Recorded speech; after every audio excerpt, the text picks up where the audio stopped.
You're listening to the AAF Analyzed podcast with your hosts, Derek Hyde and Garrett Lay. Hello and welcome. You are listening to AAF Analyze Week 4 Preview. As always, I am Derek Hyde, and alongside me, Garrett Lay. But before we get started, do not forget, if you are listening on YouTube, to like and subscribe. If you're on SoundCloud, to like and give us a follow. And if you're on Apple Podcasts, to subscribe and leave us a review. And don't forget to follow us on Twitter at AAF Analyze to keep up with the latest news and episode release announcements. All right, so we were asked a listener question since last episode, and his question was, who are some NFL players in this year's draft that we could see busting and ending up in the AAF? And Derek and I discussed it, and we decided that we didn't really want to answer this because we felt bad kind of predicting that people would bust, because we all do hope that these guys will achieve their dreams, and to predict a bust as spectacular as Trent Richardson is close to impossible because no one saw that coming. So instead what we're going to do is talk about a player who has busted multiple times, and he's been in the news lately, and that's going to be Johnny Manziel. So you want to talk about just a little bit about him. People have been talking about him because he got kicked off of his CFL team for violating the terms of his contract. It's not quite clear yet what the terms were that he violated, but people are now speculating that he might be looking into the XFL and, of course, the AAF. So, Derek, do you think this would be a good move for the AAF to pursue and sign Mr. Manziel? I don't know, honestly. If you look at his record, it's not necessarily clean. No. And he got kicked off of his team. So do they really want that in the league? Yeah, the thing that some people are saying is it would be great publicity, to get people to look at the AAF and notice it. But I don't know if it would be good publicity because he tends to bring bad things to the team that he's on. He's a hard worker and everything, but he just gets so distracted. He doesn't seem like he's really there for the team all the time, obviously violating the terms of his contract. Like we said, we don't know what they were, but he just doesn't seem to be there for the team. And the AAF, as much as it'd be awesome to have a big-name player like Manziel, I just don't think his attitude fits what the AAF is trying to do. Yeah, another thing, if you were to look at the allocation rules, it would place him, as his last team that he played for was the Browns, he would be placed on Birmingham. And quite frankly, I think the Iron are more than okay with Luis Perez. Yeah, I think they also said he could play for the Commanders because he played for Texas A&M. So there's that option as well. But still, I don't know if I would like to see him in the league or not, in my personal opinion. So that's really it for Manziel. He's still kind of up in the air. Yeah, we're all for second chances, but this is his 800th. So, these guys who are working the AAF right now, they're guys who maybe they didn't get their shot in the NFL. Maybe they messed up at training camp a couple of times, and now they're back down in the AAF. These guys, this is their second chance. That's what it is for them. But for Manziel, he's had his chances, in my opinion, and I don't think there's really any coming back from this getting kicked off of a CFL team. It's Canadian, for crying out loud. They're the nicest people on earth. So, I don't know what's going on there, but yeah. Zero tolerance. Zero tolerance up in Canada, eh? And without further ado, we will get to our game previews, starting off with the first game of the week, San Diego at Memphis, Saturday, March 2nd at 4 p.m.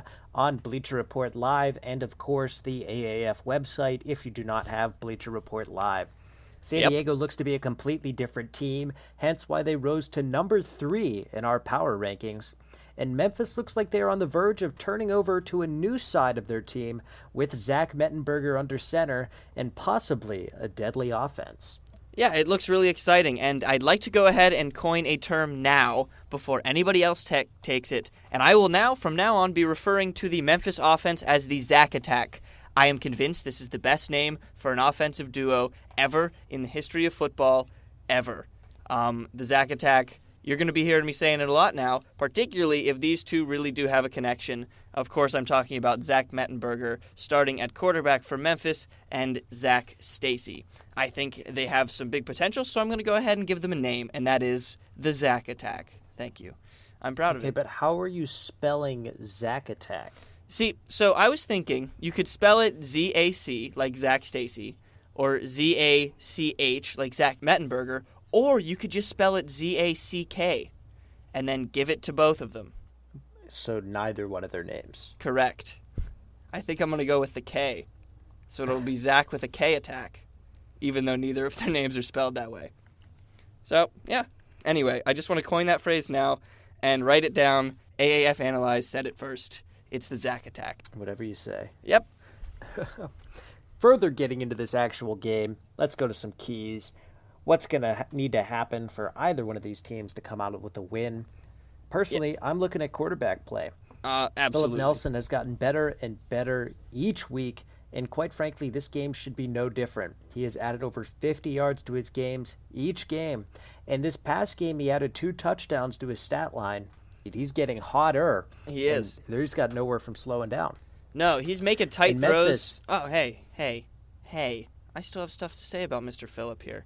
He's making tight throws. He's beginning to limit turnovers. Yeah, that's right. He's making tight throws. He's beginning to limit turnovers, and he's just looking like a quarterback in the AAF right now. I see him. He's really improving. He's starting to get up there with the big dogs like Gilbert and Wolford if he continues on this pace of improvement. All right, well, Memphis needs to figure out the QB because Memphis has said that Mettenberger will be the starter this week, or at least we have a pretty good feeling he will be as he's taken first-team reps with the team. And you can only hope that that first start for Mettenberger wasn't as fluky as the Hackenberg preseason start. Mm-hmm. In the event Mettenberger plays well, as he had against Orlando, 9 of 12, 120 yards, 2 touchdowns, watch out San Diego. But if we remember, Christian Hackenberg had a really good preseason game that even fooled me. And San Diego, on top of that, hasn't given up more than 300 yards defensively since week 1, which doesn't really play in Mettenberger's favor. No, and speaking a little bit more about Mettenberger, he was praised really highly by Mike Singletary after that game. Singletary talked about how he loves to study the game, he loves to learn, and he loves to get better. And these quotes kind of left some people questioning why he wasn't the starter from the beginning if Singletary had such great things to say about him. But like you said, I think that preseason performance from Hackenberg maybe fooled the coaches too, and he looked a lot stronger than he did. But I do think they wouldn't have been crazy to maybe try Mettenberger a little earlier on in the season before they went down 0-3. He can make throws down the field, but he's going to have to settle in fast about a hot fleet defense like you were talking about. So if we want to talk about that hot fleet defense, another key to the game is that San Diego needs to stay hot. Yeah, San Diego is coming on a 2-game winning streak where they have won their last 2 games by an average of 16 points. Philip Nelson and his backs, Watson and Gardner, are coming in hotter than ever. So if they keep up this pace, they'll be absolutely unstoppable. They also average over 400 yards of offense a game as a team. They're just absolutely on fire. And Memphis has a good defense, but the big question is, will they be able to cool off that fleet offense? Yeah, that's over these last 2 games, they're averaging more yards per game than even the lethal Orlando Apollo's offense. So that's something really impressive that, based on how they started in week 1, I don't think anybody saw it coming. Speaking of the other part of the fleet that's really hot right now is their defense, of course. They're looking absolutely dominant. They dismantled a Commanders offense that we thought was improving vastly, and ended up they really weren't. That fleet defense was all over the field, forcing turnovers and making plays, and they look dangerous. But on the other side of the ball, of course, we have the Express defense. Yes, they did give up 388 yards to the Apollos, but then again, who hasn't given up over 300 yards to the Apollos? They held them to their lowest point total of the year with 21 and played some really impressive ball, so I'm excited to see both these defenses go at it. That's true. The next key to the game here is going to be winning the rushing battle. Both of these teams have solid rushing attacks, and it's going to come down to who has the better one. I have a feeling this is going to be a really, really good game, and I think that just partially is going to be due to the lethal rushing attacks that both these teams have. The Fleet will be touting their absolutely killer duo of Jaquan Gardner and Terrell Watson, who have proved they can destroy even the toughest D-line. They had 195 yards last week against a Commanders team that had given up only 66 yards the week before to the Apollos. Memphis will be coming in with their own one-man show, Zach Stacy, the second half of Zach Attack. But he's proven to be just as good as on his own as the other two are together. He was limited last week, but with a passing game that might be competent this week, I see him really opening up. And if he doesn't, The Express's newly acquired running back Sherman Batty, he looked really good as well. He played excellent in the last game, averaging 7.4 yards per carry and actually leading the Express in rushing since Zach Stacy was shut down. Yeah, there's an article on the website about Beatty, and he's a good player with not a lot of people saw him coming because he came in so late to the team. Yeah. And with Zach Stacy already performing, they could have another one of the deadly duos in the league. Mm-hmm. If you want to look even deeper into this run game, Memphis's defense is dead last in rushing yards allowed at 131.7 yards against per game, leaving a huge hole for those San Diego rushers to break open. Furthermore, San Diego is the number 1 team in the league for rushing yards for, making the possibility of a breakout even more likely. Yeah, that's exactly what you want to see. You want to see the best rushing team on offense going against the worst rushing team on defense. That's a fantasy player's dream. Yeah. And however, on the other side of the ball too, Memphis is 3rd in yards for per game on the ground, and the San Diego defense is also averaging 100 rushing yards against per game. So this game's going to be one in the trenches, and both teams have a pretty good setup to have a good rushing game. I'm super excited to watch this ground game. I love to watch a game where the ball is pounded on the ground or when big runs are ripped open. I wouldn't be surprised if at least one back from both of these teams has a big scamper or two, maybe going for over 30 yards. I think it'll be exciting, particularly with that ground game. Now on to some of our players to watch. You talked about the trenches, and my player to watch is in the Fleet's trenches, and that is Mr. DeMontre Moore. He is an edge rusher for the Fleet, and he has been an absolute force. He's the top-graded edge rusher on PFF's grading system, and if anyone is going to make Mettenberger feel the pressure in his first start, it's going to be DeMontre. My player to watch is Memphis wide receiver Devin Lucien. Although he didn't have a single catch in the first 2 weeks, possibly because he was injured, That makes sense. he had 3 catches and a touchdown from Mettenberger. The first 2 catches were from Hackenberg, but that final touchdown reception from Zach Mettenberger could mean good things for Lucien if Met has another good game. Maybe he'll get more targets in the end zone. That was a deep ball that they connected on, so it seems like they have that connection they need, and I guarantee that's something they're stressing heavily in practice this week. I mean, Mettenberger's going to need to build chemistry with all the wide receivers they have, but since he's already thrown a touchdown to Lucien, I'm sure that they're working pretty hard on getting that connection. So I wouldn't be surprised if they attack the San Diego secondary deep with Lucien running routes and Mettenberger throwing bombs. Yeah, he is a player to watch, though, so I'm not necessarily saying that he's going to break out in fantasy, but he could play a pretty pivotal role, and if he does end up breaking out, maybe you do want to start him. Mm-hmm. Potential fantasy stars, though, as we move on. Philip Nelson, the Fleet quarterback, he's just been getting better and better, as I said earlier. The Fleet are 3rd in the league in passing yards per game right now, so going against a 0-3 team that is most likely going to focus on limiting the run could mean good things for your quarterback if they're just going to focus on Gardner and Watson the whole time. Mm-hmm. Other potential fantasy stars, both you and I said any running back really in this game. Watson, Gardner, Stacy, or even if you have to make a stretch or are looking for a cheap buy player, maybe try even Beatty here, because this is going to be a run-heavy game for sure. The matchups are excellent on both sides of the ball for big numbers from all the running backs involved. So really, if you have any of these guys, I wouldn't be afraid to put them in my lineup at least, because I think they're all going to play pretty good football. Absolutely. So without further ado, we go to my favorite segment, the prediction segment. Oh, it is your favorite segment, isn't it, Derek? Garrett, do you want to remind everyone what my record is? I believe it is 11-1, right? Is that right? Oh, yeah. What is it? Go. 11-1. Okay. Yeah, it's 11-1. Okay, awesome. Yeah. All right, go ahead, Derek. Just give us your prediction for this game. I have San Diego 24, Memphis 20. I strongly believe that this game will be very close because despite the 0-3 record, Memphis is starting to figure out their team. However, Mike Martz has figured out his team, and he's a bit further down the road of figuring out his team than Memphis is.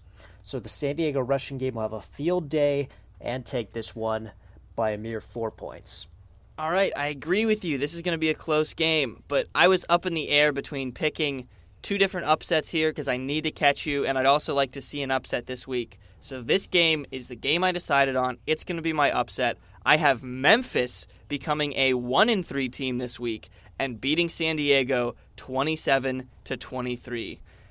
There's a new leader under center, and I think he's going to get comfortable real fast. He looked so good that last game. I think that Memphis is going to pull it off. They've been improving on the defensive side of the ball every week, and I think the Zach attack is going to be out in full force this game, and I see them taking this game. I think it will be epic.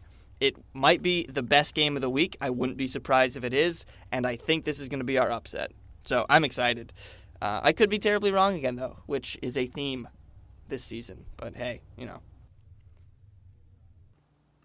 And now we move on to our second Saturday game. Orlando taking on Salt Lake, March 2nd at 8 p.m. on the one and only NFL Network. It appears that weather will finally make its long-awaited appearance in Salt Lake. As according to weather.com, the game will be a crisp 38 degrees and raining. Yeah, the two teams that are not afraid to air the ball out are the ones getting poured on in the cold weather, making this one going to be an exciting game, and who knows what could happen here. I don't know. I think the weather will be interesting. I don't think Orlando has had to play in anything even close to 38 degrees yet this season. No. So it'll be interesting to see how they handle it. I'm sure they've dealt with rain at practice and things like that, but cold rain, that's a whole nother beast. So Seriously. We'll see how that goes. Speaking of teams that aren't afraid to air the ball out, you have down for a key to your game, win the battle in the air. So go ahead, Derek, talk about that air battle. Yeah, so rushing most likely will be in the cards mostly for all these teams, but that's going to make the air battle that much more important. Salt Lake has the best rush defense in the league, though, and Orlando has the third best rush defense in the league, making it going to be really hard to run the ball. Mm-hmm. So the battle in the air will be all important, and these top-notch rush defenses, and with a cold and rainy day, chunk plays will be necessary to break this game open, and whoever has more will probably be the one that takes the game home. Yeah, speaking of the battle in the air, Demontre Pearsonell and Kenny Bell, the wide receivers for the Stallions, had great weeks last week, and they're going to have to continue that production against a very, very strong Apollo secondary. Last week, the Apollo's number one cornerback and arguably the number one cornerback in the league, Keith Rieser, went out with a head injury. I'm not sure how serious it was. If it's a concussion, it'll probably keep him out for possibly this week. I'm not sure if he'll be playing or not, so keep an eye on that. But if he's out, it will be easier. But the Stallions are currently at the bottom of the league in production from their wide receivers, so that's going to need to change. Part of that lack of production is definitely due to the fact that Woodrum did not play full games during those first couple weeks. So I'm sure that attributes to the low production from the wide receivers, but they need to step up their game. And if they do, Salt Lake is going to give the Apollos a run for their money.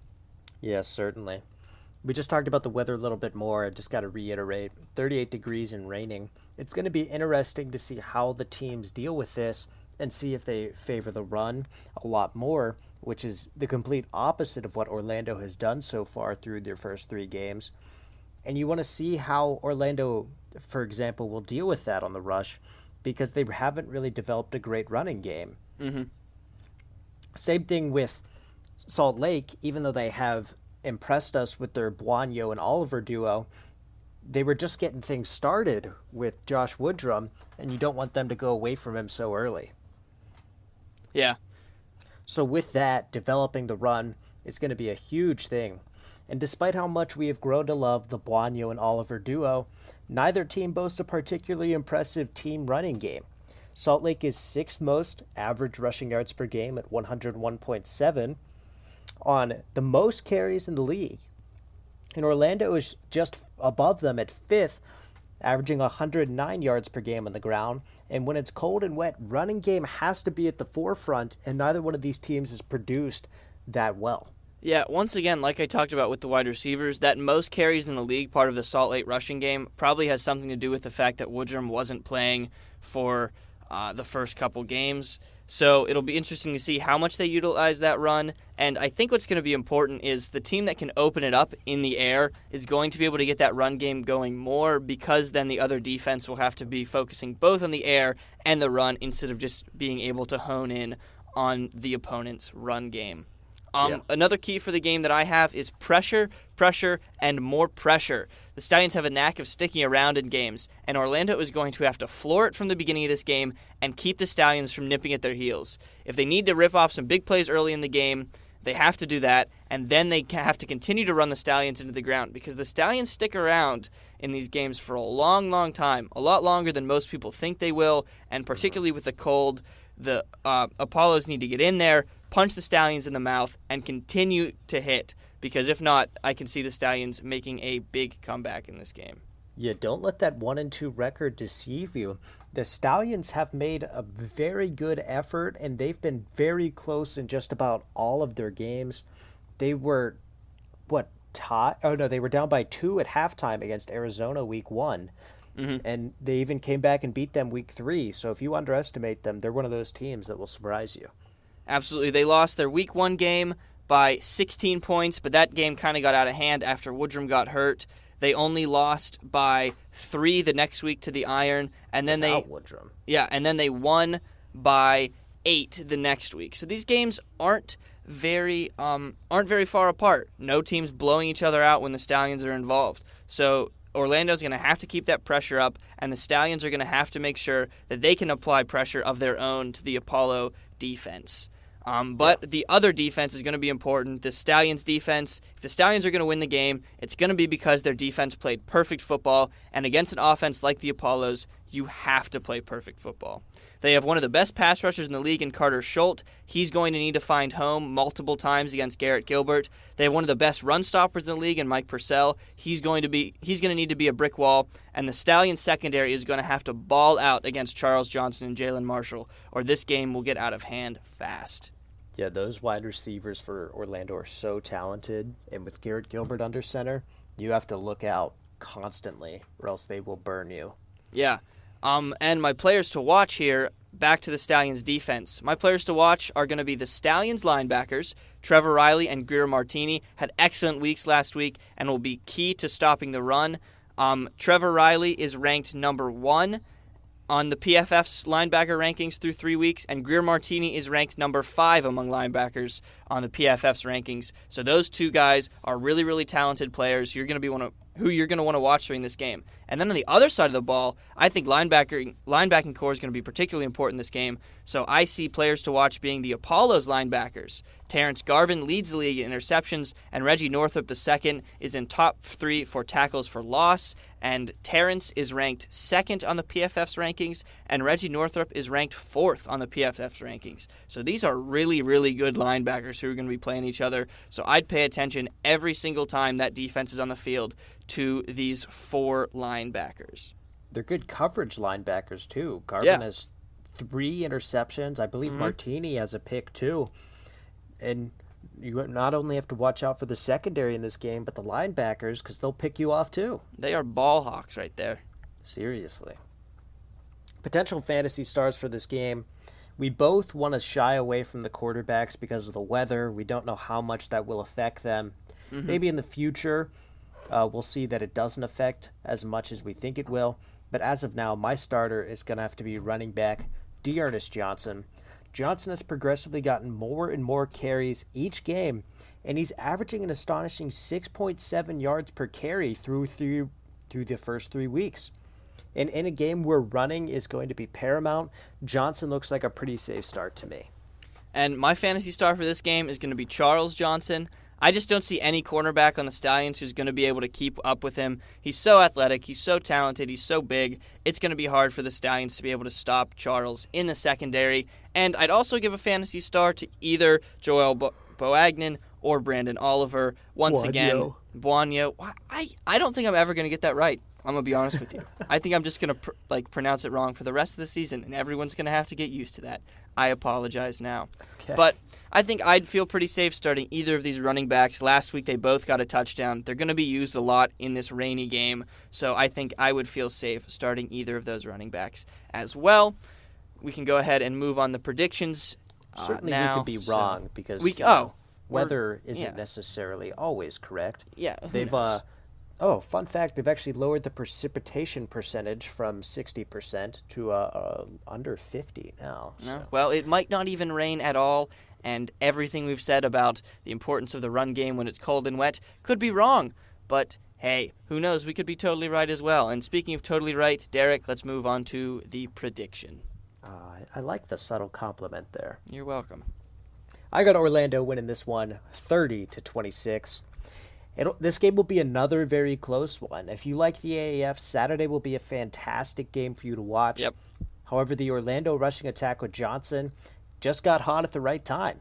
And I do think that the Salt Lake rushing game will be able to compete, but I have a lot more faith in Garrett Gilbert than I do in Josh Woodrum. I'm sorry, Josh, to make the important plays in this game. Therefore, I'm going Orlando by a small margin of victory. I'm agreeing with you again here, Derek. I see Orlando taking this game 27-20 over Salt Lake. I agree with you, like I said, going to be a good game. Orlando's offense is just too hot to be stopped right now. I don't think the Stallions have the talent in the secondary necessary to stop the receivers from Orlando. I could see them maybe being able to limit Johnson with Carter Schultz off the edge and Mike Purcell in the middle, but it's going to be too tough to stop those wide receivers, so I do think Orlando is going to end up taking this one. That's fair. And now we move over to Sunday. San Antonio going to Birmingham at 4 p.m. This game will be the one on CBS Sports Network. Birmingham trying to keep that undefeated record alive at 3-0, going against a San Antonio team that's only gotten colder as the weeks have gone on. Yeah, Birmingham should be feeling good. They get to play at home. San Antonio did not look very good when they don't play at home. So this looks like a nice matchup for Birmingham here. Yeah, but despite San Antonio looking colder and colder, as we mentioned, the Commanders' head coach Mike Riley said that they just need to limit the big play. In a quote in an article, he said that we can go along pretty good for a while, and then we give a big play, and it just becomes a killer. We have to be better on not just giving up the big yardage plays. He said they're in every game they play, but once they give up these big yardage plays, they're just down for the count. I have to agree with him. Yeah, this is coming off the play that the Commanders gave up the longest play in AAF history to Jaquan Gardner last week. They've also given up a handful of high 30-yard plays to Charles Johnson, the wide receiver for Orlando, and Laquavante Gonzalez. Yeah, that sounds good. Laquavante sounds good there. But, yeah, big plays have been important every single step of the way during the AAF. I think I talked about it at the very beginning of the season, how important big plays are going to be to these teams, and whether it's the offense looking for a spark or the defense needing a stop, you have to get in the way of the other team blowing you up with a big play. Yeah. Speaking of the Commanders, though, how does Logan Woodside bounce back? Because I have yet to hear anything that says Marquise Williams will be the starter for the Commanders next week. Despite his increased snaps, he's getting playing time. But Logan Woodside had an absolutely dreadful game last week against a really tough San Diego defense. 12 of 23, 151. He had 1 touchdown and 2 picks. But I have bad news for you, Woodside. The Iron defense is even better than San Diego's. So It doesn't look like it's getting any easier. Yeah, I don't see him doing any sort of bouncing back unless if he's bouncing back up off of his butt after getting sacked, if I'm going to be honest here. This is not a great matchup for Woodside. He's had rough weeks, and I have a feeling the weeks are just going to get rougher against this Iron defense. That's true. It's going to be really tough for him. Best of luck. But the one thing on the other side of the ball that is yet to get cold, Trent Richardson. Yep. Trent is averaging 2 touchdowns per game. He had 3 last week in an absolutely incredible game. And he's facing a defense that isn't very good at defending the run. There's absolutely zero reason that the Iron will change their game plan. So Trent will certainly be the focal point of this offense. And if it ain't broke, why fix it? Yeah, you said the Commanders aren't very good at defending the run. They were good at defending the run once when they gave up those 66 yards to the Apollos, but they were absolutely atrocious last week at defending the run. So we'll see which team that shows up. But Trent Richardson doesn't even need to rush for 66 yards to even have a good game at all, because all of his touchdowns are within the 10-yard line anyway. So I wouldn't be surprised to see him coming away with 3 more touchdowns this game, but each of them being between 5 and 1 yard runs. The Commanders could give up 50 total yards and still lose the game on the ground. That's true. But part of the reason that Trent Richardson has been doing so well is because of his quarterback. His quarterback, Luis Perez, has been on fire, despite the fact that he doesn't have a touchdown. And so the big key here is, does the wait for the first touchdown continue? Well, what do you say?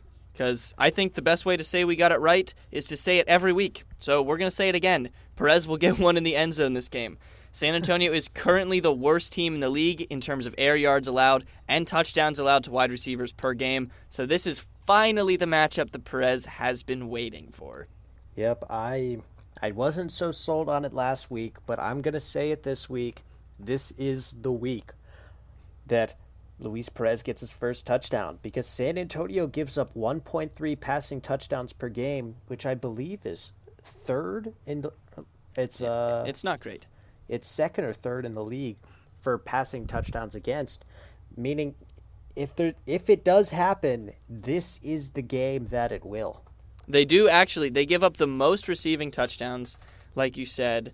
And let me check. While I'm checking these stats, I would like to do a quick shout-out here. If you haven't checked out noextrapoints.com yet, do it. I'm not sure the name of the guy who started the website or whatever, but he's amazing. He has his whole website, all sorts of leaderboards, box scores. They now have full team stats. They give you starting rosters and fantasy projections. This is an excellent site if you're looking for any sort of AAF data or stats. This is where we get a lot of our information, so I'd just like to give them a shout-out real quick. The creator of the site is Matt Swanson. You can follow him on Twitter. Matt No Extra Points is a Twitter itself. Yeah. Everything's unofficial, but it's very helpful, and it's basically official. Yeah, and in other news, I did finally find the stat we were looking for, and San Antonio is second worst in the league in passing touchdowns allowed.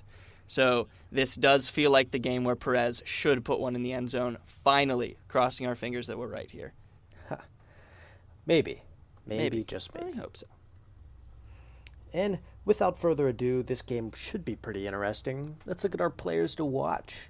Oh, heck One yes. guy from me, Trey Williams, the running back for the Commanders. We hadn't seen anything of him through the first 2 weeks because I believe he was dealing with an injury. But week 3 was his comeback game, and he showed out in a big way.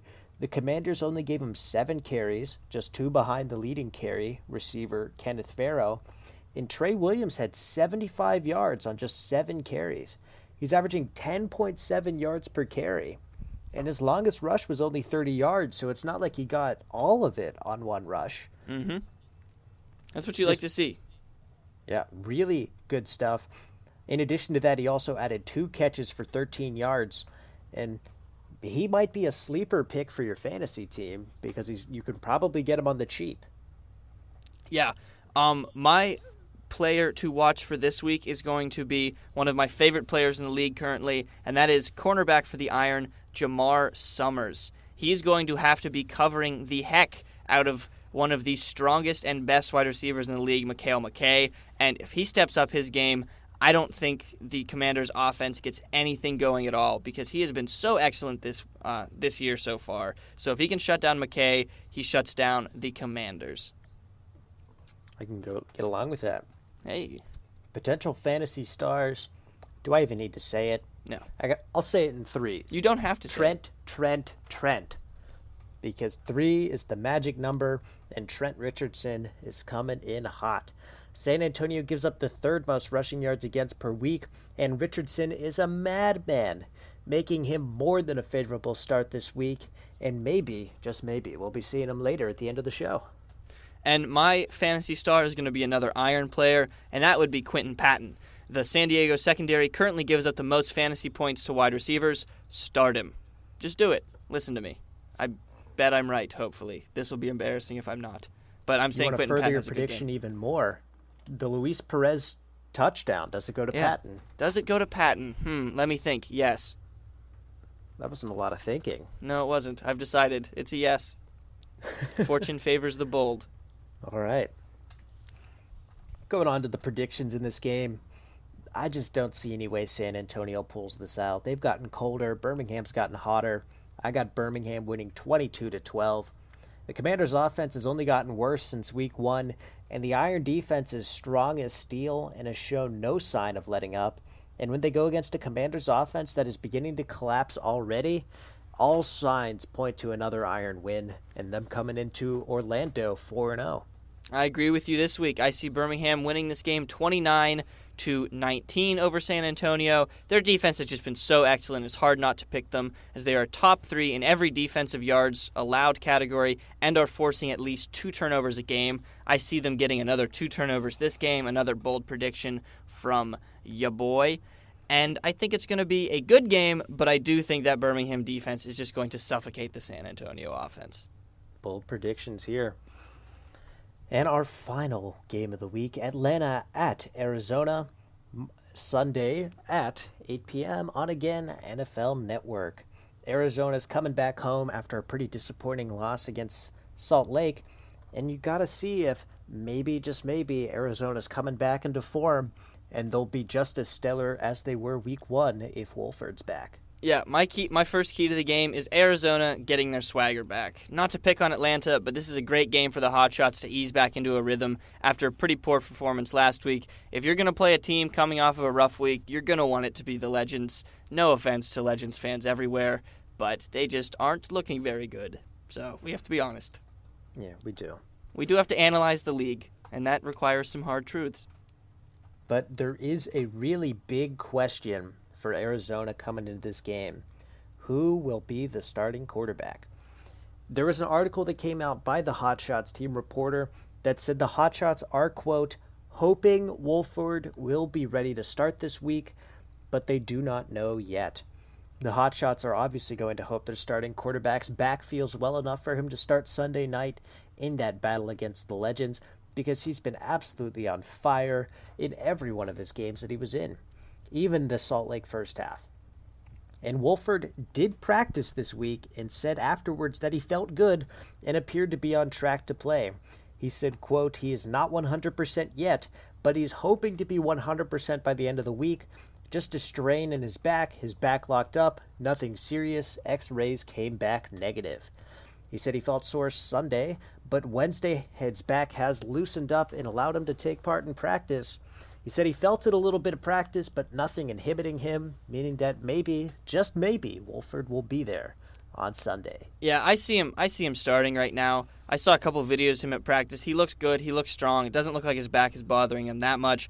Plus, he has a full Sunday to Sunday week to rest, so I do see him starting this week. But speaking of quarterback, is Aaron Murray actually going to show up? I have no idea. Sims may have thrown for over 300 yards, but he was still picked off 3 times, and they are still losing. They need a change. Sims is listed as the starter this week going into their game, but I would not be surprised if Murray comes in at some point. Legends, you have to change something up. You're losing. You're 0-3. The Express are doing it. Follow suit. Change at quarterback. You can't get any worse. No offense. Yeah, the city of Atlanta's also saying what you're saying. They were chanting Aaron Murray's name at the game, and I doubt their feelings have changed since then because Matt Sims hasn't really gotten better. And the other question is, does the Atlanta offense have anything to threaten Arizona with? No. No, personally. I don't think I've ever told any of you to start an Atlanta Legends player because, quite frankly, no one's produced. They average not very good rushing yards. Their quarterbacks have not been very good. It's just not a great team. They are last in rushing yards created at 51.7 yards per game. That's really bad, actually. They have no running game. The passing game of 300 yards from Sims was impressive, but you just can't throw 3 interceptions. You can't. You can't do that and win. So I'm not too worried about the Atlanta offense against this Hotshots defense. For Arizona, a key, You have written down here, it's kind of going along with my first one, getting their swagger back. They have to regroup and return to what they did in Week 1. They looked excellent in Week 1 against Salt Lake. They just have to get back to that. Yeah, they simply just need to take a deep breath and be thankful that Wolford should be okay. This team is far too talented to go into a tailspin against a not very good Atlanta team. Yeah. But speaking of Atlanta, maybe some bright spots here. Can the Atlanta receivers step up? Malachi and Shantavius Jones have been pretty solid. Shantavius is second in targets and third in total air yards. They actually aren't half bad, and I'd say they would be much better if it wasn't for the offense they're in. Unfortunately, the Hotshots give up the second fewest yards to wide receivers, so I'm not saying to start them in fantasy or anything crazy like that, but you could maybe put them under some of my players to watch, which is a lovely transition into the players to watch section of this game. I got to look at the Arizona quarterback. If Wolford plays, we all know what he's capable of. But if Knight is under center for the Hotshots, this could be an interesting game. But I guess if you wanted to try him against someone, Atlanta would be the team. So definitely be watching for who would be under center for Arizona, because that'll be interesting to say the least. Yeah, if Wolford gets hit in the right spot, it might re-aggravate that back, and Knight might have to step into this game. My other player to watch, I'd watch a lot of the Arizona offensive players just because they have such a nice matchup. But for the Legends, you might want to watch Akram Wadley. He has been one of the few bright spots for the Legends offense, and he has a chance to have a good game going here against the Hotshots, who are only near the middle of the pack in terms of run defense rankings. So if he plays well, the Legends could get something going. Certainly. Potential fantasy stars of this game, I'm looking at Hotshots running back Terrell Presley. Although I'm not very high on Presley because his carries have been decreasing. However, Atlanta has the second worst rushing defense in the league, giving up 116.3 yards against per game, and they average 2 touchdowns against per game. Presley still leads the team in carries, and the numbers are favoring him to produce. And for me, my potential fantasy star is the Hotshots defense. This is a juicy matchup. If you have them, you should be salivating. As a matter of fact, I am right now because I'm a proud owner of their defense. So Congrats. I'd say if you have them, start them because this Legends team is one that does not score many points. No, they do not. Speaking of that, predictions. I got Atlanta scoring 15, which is pretty good by their standards if you look at the box scores. Yeah. However, I have Arizona scoring 31. Atlanta has just shown zero signs that they are a threat in this league. And with Wolford under center, the Hotshots have all the talent in the world when compared to Atlanta. I just see no feasible way that the Legends can come out winning this game. Yeah, same here. I have Arizona winning 34-12. Atlanta's the only team that hasn't really looked good for a game yet. Their offensive play caller just left them, and if the Hotshots drop this game, I will eat a sock. That's a promise. I'll eat a sock. I'll put a video of it on Twitter. I'll eat a sock. How big's the sock? Like a sock. It'll be one of mine. I'm not that crazy. So not a new one, a used one.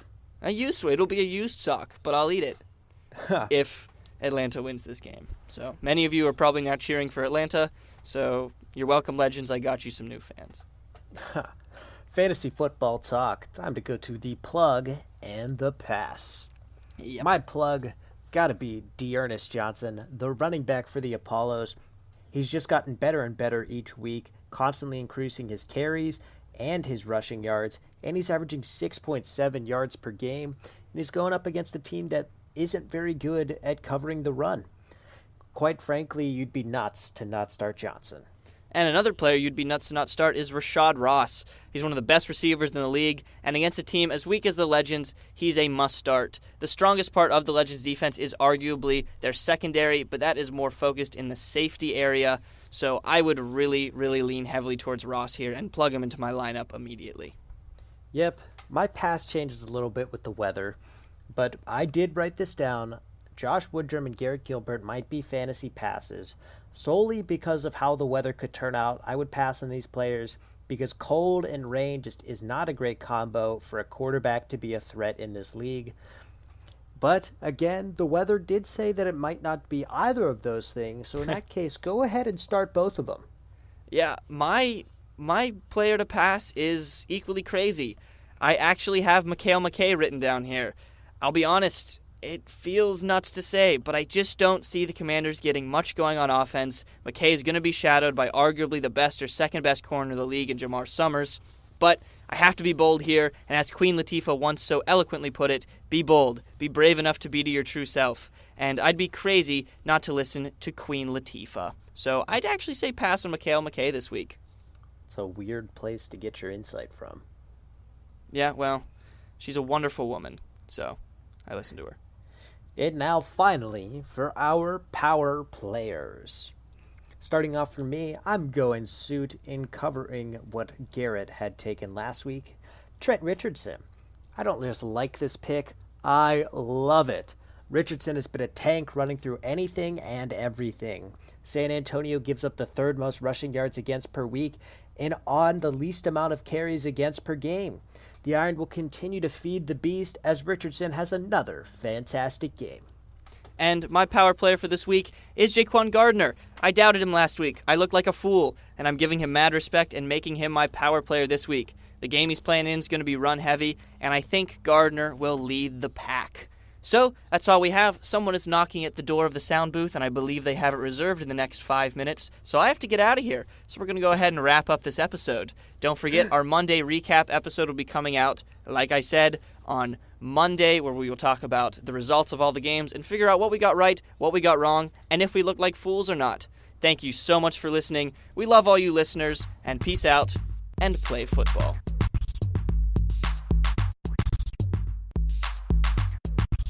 Thank you for listening to the AAF Analyzed podcast.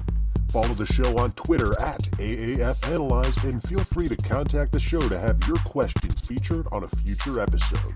And don't forget to check out the show on all other platforms such as iTunes, SoundCloud, and YouTube.